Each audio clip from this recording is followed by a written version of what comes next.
Hello. Yes, this is Kate. No, I'm not busy at all. Yes, I did read about that account. No, that was just, they're doing some plumbing on the building. Can I call you back? Just some plumbing. So many of us can relate to the craziness of balancing kids and a career, but no one has done it quite as honestly as Working Moms. Please welcome star and creator Catherine Reitman. They love it. They love it.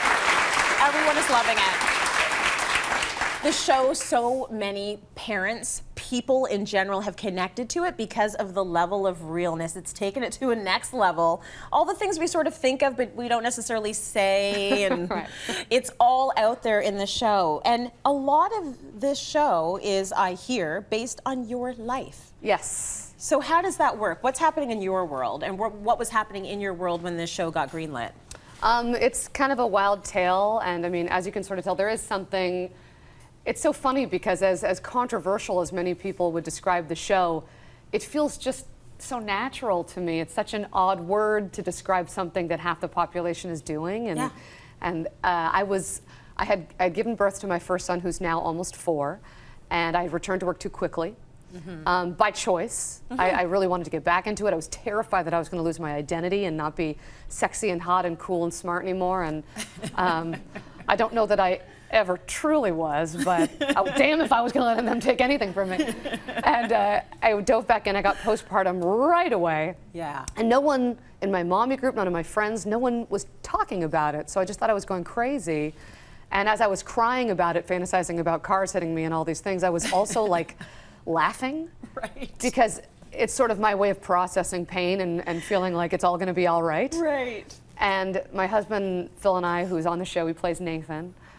Real life husband. Yeah. He said to me, I think you gotta write something about this. And so we made the show. We made a little 8-minute sizzle, which Sally Catto at the CBC saw and picked up. Yeah. And right that day that she picked it up, I found out the day before that I was pregnant with my second son. Okay. I know, guys. I know. Okay. So you have the baby, you're having another baby. Too much. It's a lot going It's on. too much. Getting out of postpartum depression, which, by the way, how did you get out of that? Did you go the medication route?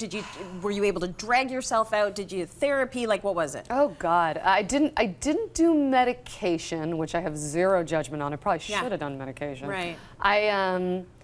Look, I did every reckless move you could. I tried drinking too much. I tried working out too much. Yeah. I tried throwing myself into creativity. I did everything, and the truth is just sort of time did its thing. Yeah. And the creative process was probably the most beneficial for me, being able to write about it, feeling like I could tell a story and laugh at it. Yeah. And all of a sudden it was outside of me, right? It was another character, this character Kate, or this character Frankie, who was talking about how she wish just like a car would hit me and take me away from all this. And that felt pretty good. And I found myself going like, well, that's great. That sounds normal when someone else says it, kind of. You know what, I want to actually see that clip. Great. Okay, let's take a look at that right now.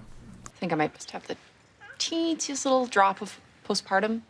I was driving this morning and I fantasized that a car would just hit me, just like.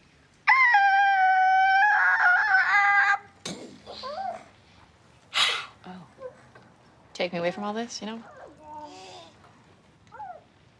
Not kill me. I'm not suicidal. No. Just no, sorry guys, sorry. Yeah. Just leave me brain dead for like a week, 10 days, actually. This felt easier. You're talking about a vacation. Yes. Like a brain dead vacation.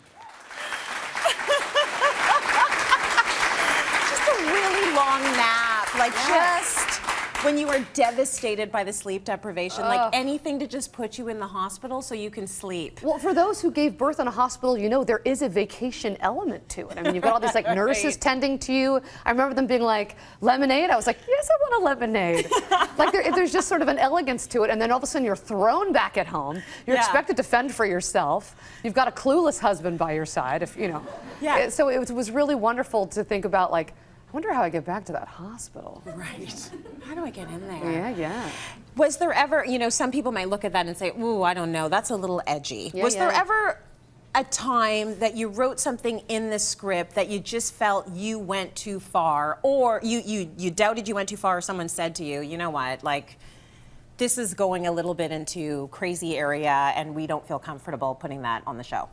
From day one, I had made sort of a commitment. My husband had my back, my therapist had my back. I knew that I was going in balls out. Yeah. So I knew that for it to not feel broad, for it not to be a show that I would actually want to watch, that I had to commit wholeheartedly to the honest truth. Along the way, was there pushback about some of the storylines? Sure. But I am so delighted to say that none of that was from the audience. Amazing. Once the show started airing, I found all the things that I was sort of predicting would get pushback didn't happen. Good. I think it's just such a great reveal that this is really happening. People want to watch it, and by our numbers, we're proving that people want to talk about it. And so it's a big relief and just sort of a nice comfort to know that I'm not alone and that these female characters have a place in society, They sure do. And I think they give us all sort of comfort so that we know that what is happening in our heads that appears to be this crazy runaway train is actually really validated by the show. You are not alone. You're not alone. That's right.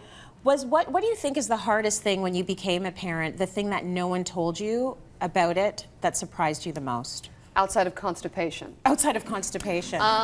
Because that's a toughie, huh? Well, it's toughie. It's a toughie. It's too tough. It's literally tough. Too tough, too hard. The toughest part about being a parent, God, that's multi-tiered, huh? Yeah, well, a friend told me once that she thought that she was going to wake up and have a beautiful morning and the baby in between the husband and the wife. Yes. And it's like this beautiful vignette. She goes, that's never happened once. No. And she has 4 kids, it's never happened once. No. Like anything like that you had in your mind? You know what I think has been the hardest part is the lack of female companionship, the lack of support from other women, which this show has changed for me dramatically. Now I have this incredible circle of women around me, but prior to that, I was on an island. Yeah. I mean, I had my husband and I had a mommy group, which was torture. Yeah. And I just didn't have. Yeah, mine was too. It was awful. I mean, I just didn't have women that I felt like I could be really candid with. And if I chose to take that road, I would have to layer it with so much comedy that they were like, she's quirky. Like there was not real support. So they weren't really feeling it. They were just like, No. oh, she's so weird. No, yeah, they were judging. Right. Yeah, exactly. Yeah, it's what we do. Listen, thank you so much for giving us an outlet. Of course. And being brave enough to put it out there, knowing that we could have judged, but we are not. Because Thank we're with you. you, sister. Give it up for Catherine Reitman.